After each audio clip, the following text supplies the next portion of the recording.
Hello, this is the RPG Pundit, the final boss at Internet Shitlords, and I've pretty much just woken up. But I've decided to do this video right now because I didn't want to get caught up with things later in the day that were going to make it difficult for me to get the time to do this video, because I would be putting it off otherwise.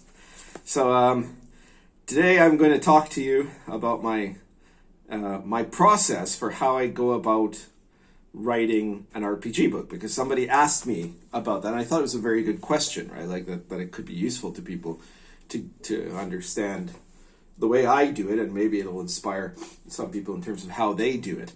But before that, I wanted to make a few important announcements.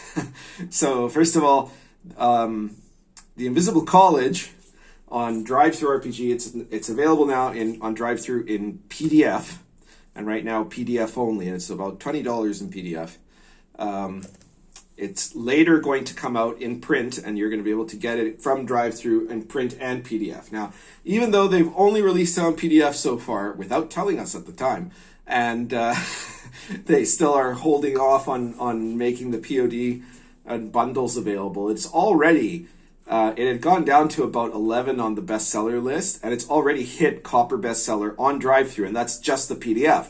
Because meanwhile, the print version of the Invisible College, my new OSR occult modern conspiracy game, where you play in the modern world, where you play secret societies that use real magic to fight a war against each other for the future liberation or enslavement of the human spirit. That on Amazon, you can get the Invisible College for as a full color soft cover, 432 pages, right? For right now, normally it's $44. Right now, as of when I checked, Amazon has it on sale for $34. So that's a $10 off, and it's pretty much, I think, what the black and white soft cover is going to cost on DriveThru. So it's a pretty good deal. Now, it might be changed by the time you watch this video, because this is Amazon setting sudden sale prices. And so, for example, a couple of days ago, it was also on sale, but at a slightly different price. And I think what they have is some kind of an algorithm that, if demand goes up, more people are buying, then the sale price goes down, and then if the buying slows down, the sale price gets the cut gets higher, so that it's the price goes down.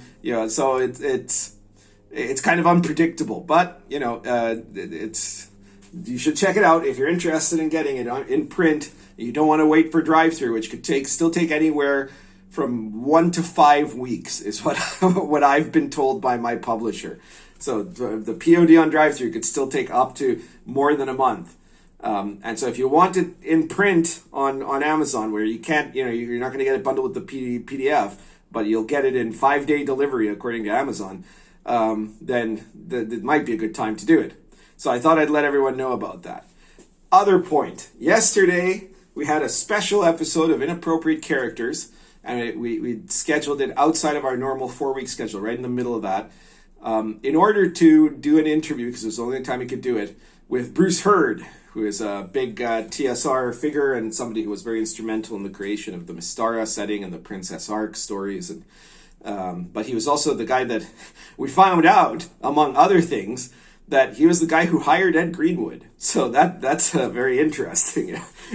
So he was a guy that hired some of the most influential people. It gave them their first job at TSR, to some of the most influential people that ended up affecting the hobby. It's not just Ed Greenwood. So it's a very, very interesting interview, full of interesting questions. Not much politics in it or anything like that, but it's got a ton of really interesting lore about the TSR era from like the early 80s until the early 90s, yeah, so check it out. Go to Inappropriate Characters, the channel there, and it'll be there. So to get on to the topic of the day, I had some people ask, what would be your process? Do you have a specific process for how you do RPG, how you design an RPG book step by step? And I'm spilling everywhere there. It's hard to do this while I'm filming. The answer is yeah, sort of. I'll explain to you what I typically do. And so when I'm going to make a new RPG product, the first thing I do is that I try to envision. Well, no, actually, I should probably start before this. That the first thing that happens in my process would be that something inspires me, right? I don't usually make a product because I've calculated, this is what now I need to do an elf book because I haven't done a book about elves or something like that. Or I'm not trying to figure out what the audience wants or something and then produce that. I'm always writing books because I, in some form or another, get inspired to do a specific book, right? So if I do Twilight Realms of the Fae, it's not because I thought, this is going to be the best for my market, or because this is going to be, I didn't think of it in a head. Instead, what happens is, I was writing a whole bunch of medieval authentic texts, right? So one of them is RPGPundit Presents Twilight Realms of the Fae, which is my book on medieval elves, right, and elven fairyland. And that book, it happened because, in the first place, because I started to think about, I already had elves in Lion and Dragon, obviously, and in Dark Albion, and they were presented as medieval elves. But I said, it would be good to give a presentation of what their kind of extraplanar realm is like in a way that is medieval authentic. And wouldn't that be cool? Because it's not like anything people have done before, right? Yeah, certainly, at least not in D&D. You get a little bit of that in the Great Pendragon campaign, for example. But anyway, so that was my inspiration, and then I started the process of making it, right? And it's the same with most of the stuff. And sometimes that inspiration is an inspiration that happens in the sense of I get like a flash of insight that this would be a really good, cool thing to write a book about. But other times it's also a product of actual play. So famously, Lion and Dragon is the rules that ended up being used in my Dark Albion campaign. But my Dark Albion campaign started as a Lamentations of the Flame Princess campaign.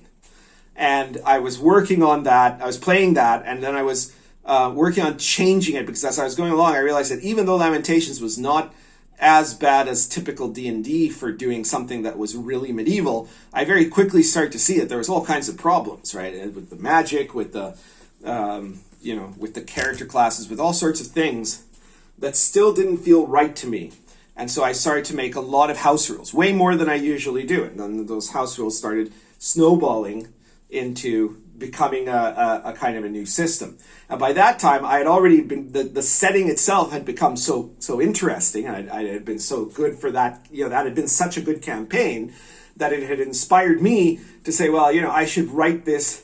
First, in the case of Dark Albion, I wrote it as a series of blog entries, the gazetteer part of Dark Albion. I said, I should make this into a book. This is really good. People really liked it, right? So I made that into a book. And then after, at the back of Dark Albion, I put the most skeletal form of what my house rules were like. So if in the Dark Albion book, you get an appendix that I call Appendix P for Pundit, right? Where you end up having my quick and dirty OSR house rules, which are, if you look at those and you look at Lion and Dragon, that's Lion and Dragon, but it's just Lion and Dragon written in 3 pages in a super simplified way, missing a whole bunch of stuff that obviously you get in Lion and Dragon. But I did that, and my campaign had kept going after Dark Albion was published. It kept going for several years after Dark Albion was published. And in the process, the rules changed more and more, right? And eventually, I wanted to do away with all the Vancian magic altogether, and have clerics doing things that were more obviously miraculous and less spell-based. That felt less like spell and more like prayer, right? I had been introducing more and more creatures and items that were medieval authentic. So, I should do a full set of rules, right? Like I have that appendix, but I should expand that into a full rule book, because that will be a rule book that will be a medieval authentic rule book that nobody else knows, right? That nobody else has ever done something like that. With Star Adventure, it wasn't based on something I was playing, but it was kind of based on something I wanted to play, right? I'd at one point been inspired to want to run a gritty kind of Star Wars campaign set during the Empire with, not too much Jedi stuff in between or that sort of thing, where the player characters were basically kind of self-serving mercenaries or criminals. Uh-oh. What's this? It's a meatball. Meatball is a self-serving criminal, that's for sure. She's checking out if there's anything she could eat, I think. But, so I wanted to do the campaign like that, and I was looking at all the OSR, because I wanted it to be OSR. I'm more comfortable with OSR. All my players are more comfortable. So I was checking out the OSR rule sets that were in existence at that time to see which one would be the best one for doing Star Wars in that kind of a context. And the one that came close, obviously, was Stars Without Number by Kevin Crawford. But it still didn't exactly suit what I wanted. It had bits that I just didn't like, right? Not that it's a bad game at all. It's a very good game, right? But it didn't capture enough of the kind of that kind of dirty 70s space opera, right? It was too much. It was too much of a let's say later version of sci-fi, not quite space opera. So it just wasn't working. So I said, okay, well, screw it. RPG Pundit Presents number 100 is coming along.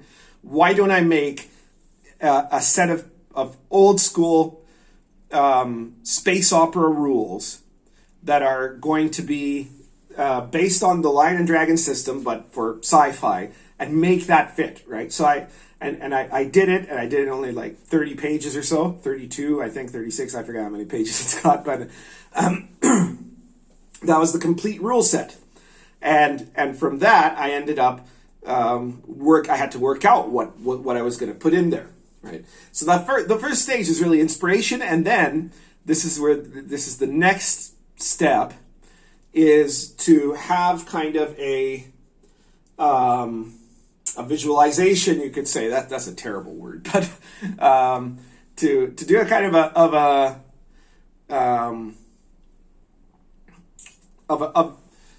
a conceptualization of what you want the end product to be. That's very important, because you can't just start and go rambling along in any old way, right? I think that's a basic element of design.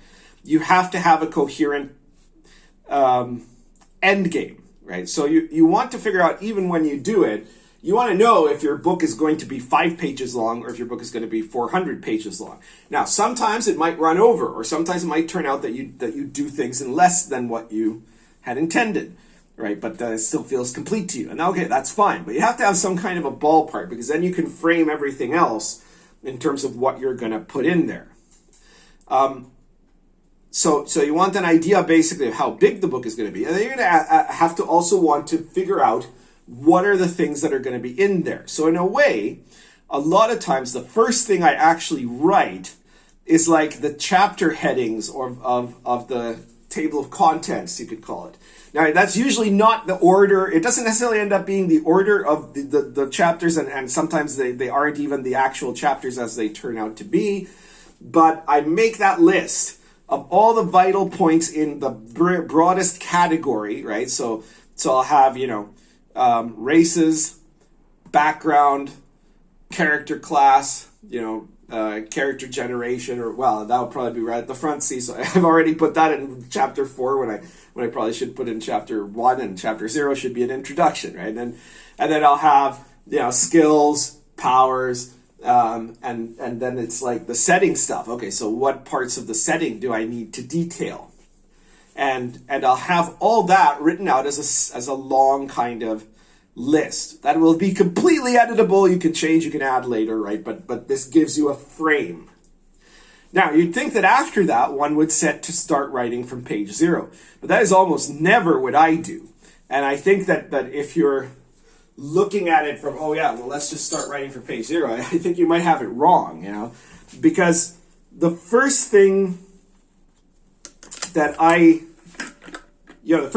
wanted to write in Lion and Dragon, when I did Lion and Dragon, was the magic rules. Why? Because first of all, that was the hardest part, and that was the part that was also going to be the most different from D&D, and where I had to do a lot of research. So likewise, right now I'm working on a new book. It's not going to come out for a couple of years, so don't get too excited yet. That's a source book that you can use for any OSR setting. It's going to be a setting book for any OSR system, rather. But I mean, obviously well intended for Lion and Dragon. That's going to be a book about the Silk Road and the Third Crusade. And yeah, I'm gonna do a book on the Crusades. And so the first place I started with that was to start working on the different cities on the Silk Road and doing a bunch of research on those, details about them, stuff that's encounter worthy, and making the connections. And I didn't start that with the introduction. That's like kind of in the, not the middle, but like just the first third, but it's it's somewhere in the second quarter, let's say, of the book, right? So this is the idea is find the part. In my case, usually it's to find the part that is going to be the most, what I think at the time at least, is going to be the most significant part of that product, and do that part first, and then frame everything else around it, right? So with Dark Albion, obviously the thing that was the most important was the setting itself. So the first things I wrote were the Gazetteer of Dark Albion, the different regions and the stuff in them. And in the process of writing that in the setting, I was again doing a lot of research, because I was looking for each region of England. What was its medieval history in the 15th century? What are the folkloric stories that could be part of the real world of Dark Albion, right? So like anytime I mention like, oh, in this area of York or whatever, there's a werewolf, in the text, it's not because I just randomly decide there's a werewolf. It's because that area actually has legends about a werewolf, right? Or there's I think it's in the New Forest, there's a legend about a vampire that doesn't have a nose, and he's like a kind of scary but sometimes dangerous but often melancholic vampire, right?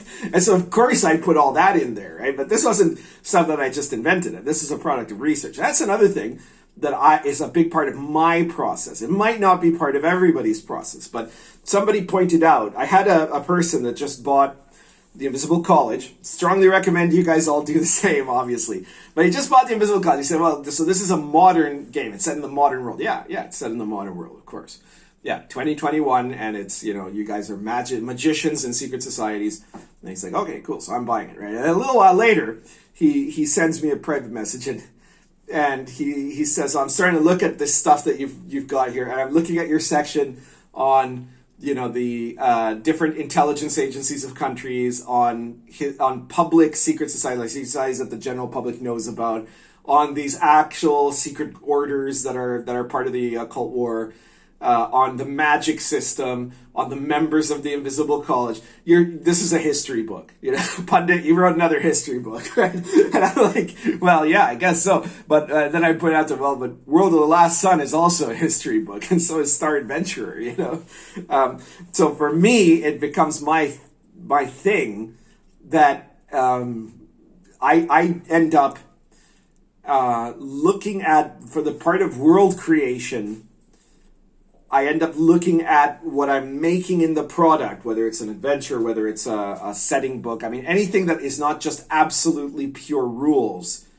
I mean, so actually, technically, Star Adventure is the least like a history book, but just because it's almost all rules and very little setting. But even there's some of that, right? But in all my other products, even products that are completely fantastical, like World of the Last Sun. World of the Last Sun is not based on any historical culture or anything like that, right? But I treat it as though the World of the Last Sun is a real world. And so I end up using the same when I'm describing the places and the things. And it's not like I talk a lot about history in the World of the Last Sun, right? Like you look at that book, you look at Lion and Dragon or Dark Albion. It's not that I have a lot of history in there either, right? I mean, I do have sections, obviously, but they're very short sections that talk about the past of Dark Albion. Most of it is talking about the present. But the way I present it is like it's writing in the present tense, but you're reading it like it was a history book, and so you're learning the history of the place there, and that's just something I can't help. But the reason for that is that what I do is I incorporate a large amount of research into understanding the subject. And, this is not something that I don't need to do anymore, but that I strongly will add here as part of the design process, is that if you're trying to do a completely new RPG, or if you're trying to do an OSR RPG that has significant innovations, you need to be sure that you are sufficiently well-versed in other systems, other RPG systems, and the history of those systems and what those systems have, to see where you fall in the context. I've had a lot of people that have contacted me for like consulting work, and lately I've been like just flooded with people wanting me to consult for them. I've got one big consulting project that I'm very excited to announce soon, because it's going to piss so many people off. But anyway, a lot of the people who ask me to consult are people who are making their first game. They're really hoping that it's going to lead to them to be full-time game designers, which is almost never going to happen, right? And also, when I start to look at what they're doing, I can tell immediately that these are people who've played maybe 3 or 4 different RPGs, right? So like they've played maybe 5e and Pathfinder. They played old D&D at some point, like probably 2nd edition or 3rd edition is already old D&D to some of them. And maybe they played, I don't know, GURPS at some time, right? And then they haven't really played much of anything else. And so there's stuff that they're putting in there that if they had understood, they studied more of how systems work or fail to work in the history of RPG design, they would have done differently. They would have done better.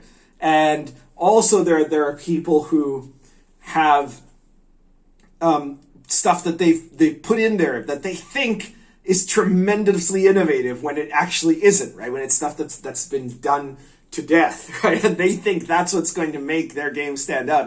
I have to tell them, look, no, this is not going to make your game stand out. This isn't anything special, So it's important to have a good background, first of all, in game design itself, but also in the subject that you are covering. And so that, whether that's medieval Europe, which is a real thing, or if you're studying, if you're making an RPG about space opera like Star Adventure, the place where there was research there is to look at the genre of, and also it was a specific like late 70s, early 80s science fiction, right? That's where you want to put it, right? So it's you have to be able to know enough about that topic to make it fit, right? To make it right.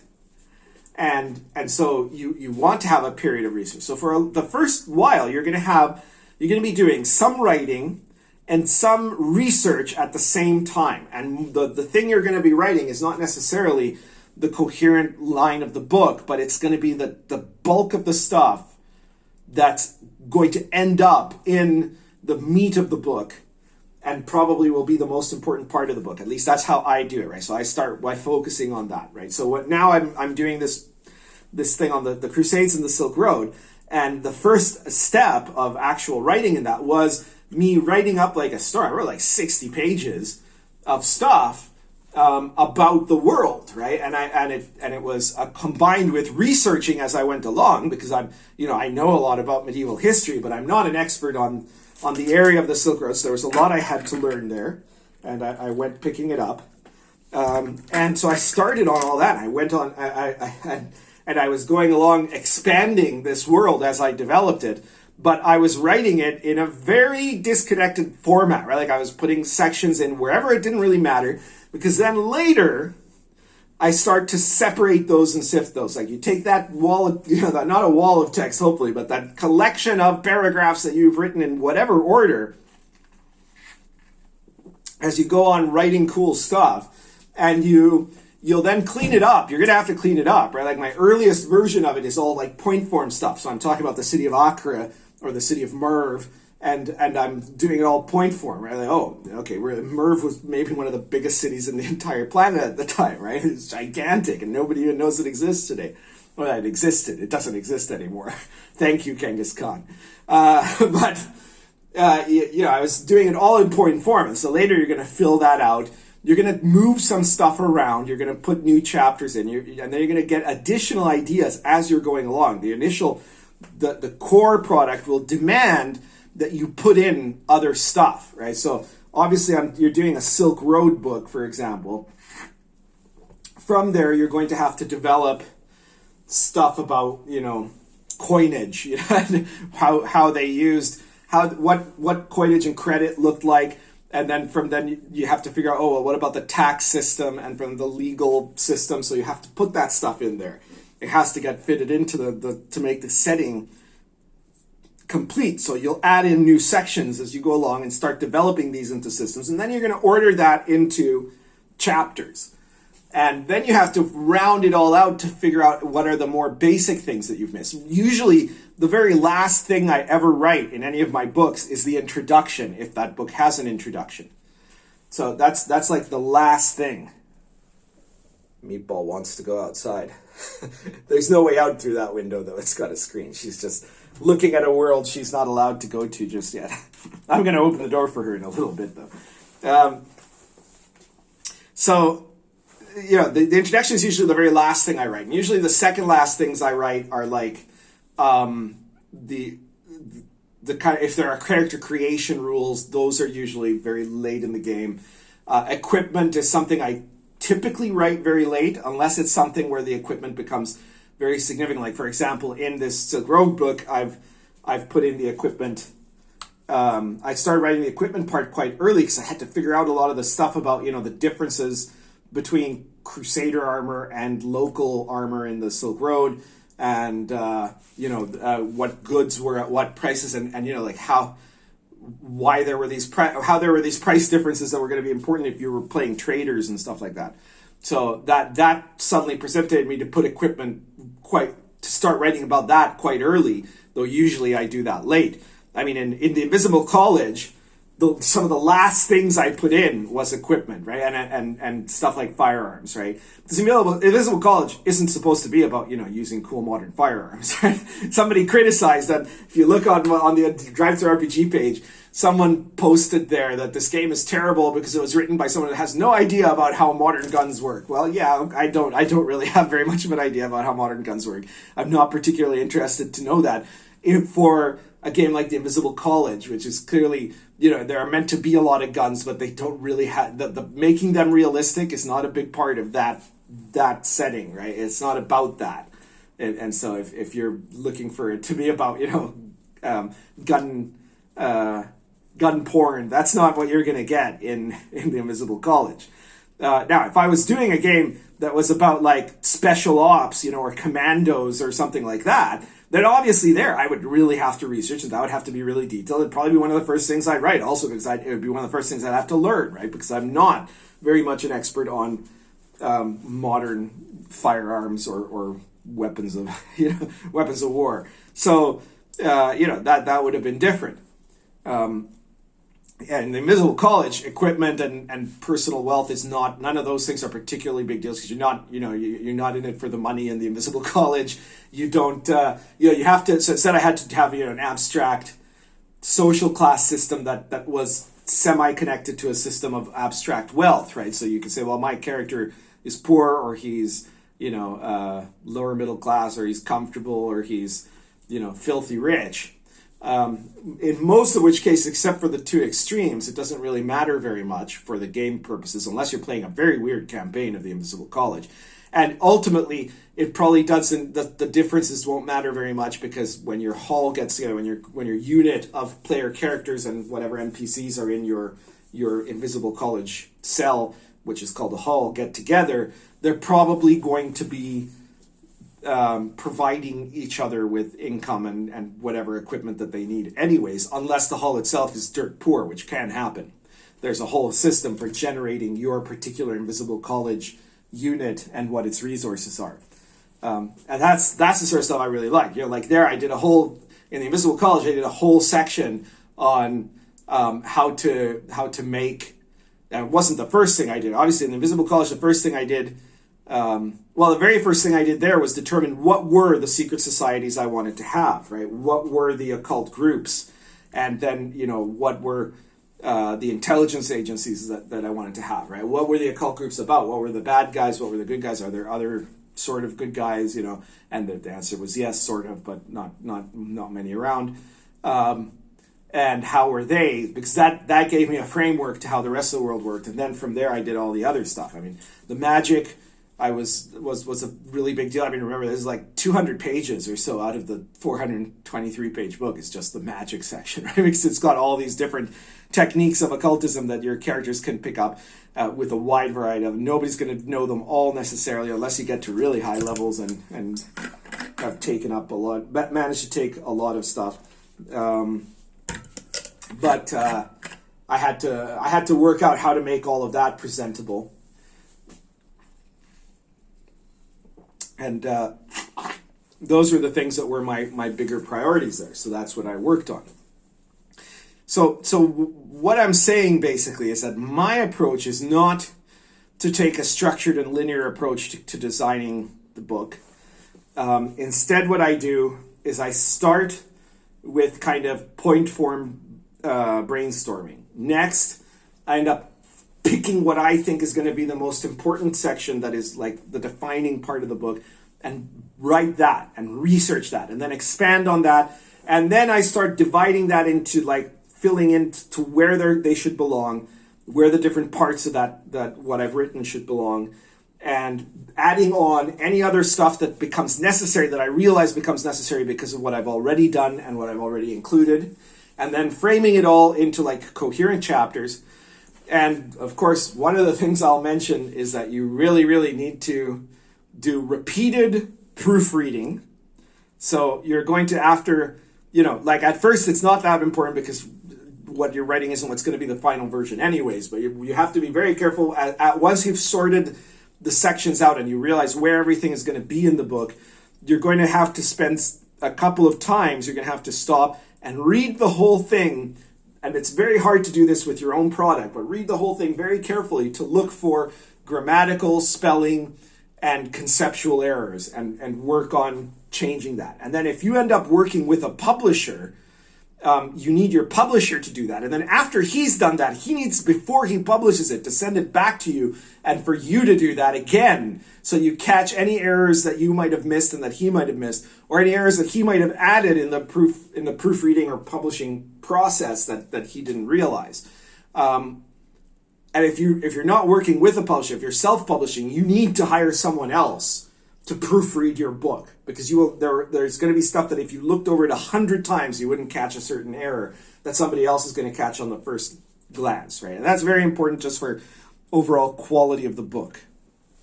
I guess that's basically how the process works for me, right? And so I think that's it's a very good way of ending up building organically a text that is going to have a structure that doesn't necessarily feel forced, right? Like if you start from the beginning and say, well, I'm going to do this chapter here, and then this chapter here, and this chapter here, you're going to have a second collection of chapters. They're not necessarily going to flow into each other. Some of them might feel like they're in the wrong, like that there's stuff that isn't being covered right yet, but whereas if you try to go from this organic process and then place what you've written into the areas, like kind of make the sections around the text, I guess what I would say. That's, I think, a much more productive way to do it. So I guess I'll stop there for now. Maybe this will bring up other questions that some of you listening might have about my design process or design advice. And feel free to ask in the comments. I'll be very happy to either answer, or they might be inspiration for doing more videos about this sort of thing. Share this video wherever you can. Like the video, subscribe if you haven't subscribed. And if you want to support me and the work that I do, I do have a PayPal and a Patreon account, PayPal button and a Patreon link in the description of this video. But, obviously, one of the best ways you can support me is to pick up my products. Check out Lion and Dragon, check out Star Adventure. Definitely check out The Invisible College, my new product. Check out, if you don't have, as much money as $34, then you might want to check out my RPGPundit Presents PDF series, which the link will be in the description from Spectre Press. The RPGPundit Presents series is a collection of now 105 short products that range anywhere from, 7 to 30 pages that are meant to be usable in any OSR context, and they're going to be on all sorts of different topics, everything ranging from really serious medieval authentic all the way to kind of gonzo stuff, to really weird fantasy and gonzo stuff. So you just look through them, you're going to find something you like, and it's, you know, like you're buying me a coffee, and yet you're getting something back for yourself. And I like that better than just, you know, if you throw money at me. But I won't say no if you really are, you know, if you've bought every Pundit product that there ever was, and you want to just throw money at me, then please, by all means, go to my Patreon, you know. Or if you don't like Patreon, just send me a direct donation. Sure, I'm not going to say no to that. But your support, whether it's in monetary form or whether it's in the form of like sharing this video anywhere you think it'll be popular, or anywhere you think it'll piss people off too, that support goes a long way to helping me continue to do my work, to continue to make products, and also to continue to make videos, and to continue to fight the fight against, let's say, the forces of darkness that are looming over our hobby and our civilization. So if you're in it for that, then this is how you keep me going. I guess that's everything for today. Not currently smoking anything because it's too early, but I'm drinking some Canarias yerba mate in a silicone gourd, which is, you know, traditionalists will say is horrible, but I don't know, I like it. See you guys later.